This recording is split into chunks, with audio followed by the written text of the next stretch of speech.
నీ చుట్టూ ఉన్నవాళ్ళే నిన్ను చులకన చేస్తున్నారని, నిన్ను బాధ పెడుతున్నారని, నిన్ను విమర్శిస్తున్నారని బాధపడుతున్నావా?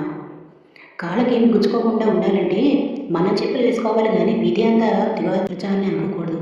అలాగే నిన్ను బాధ పెట్టే మనుషులకి నువ్వే దూరంగా ఉండాలి కానీ వాళ్ళు మారుతారు అనుకోవడం నీ మూర్ఖత్వం. అతి స్నేహం, అతి ప్రేమ, అతి చదువు మనశ్శాంతికి హానికరం.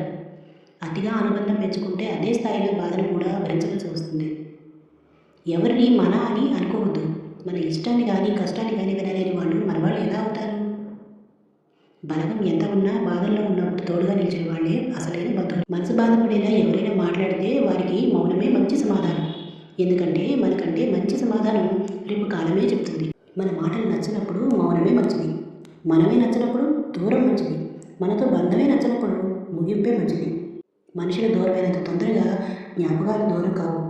కొన్ని కలలు, కొన్ని కన్నీళ్లు ఎప్పటికీ అలాగే ఉండిపోతాయి.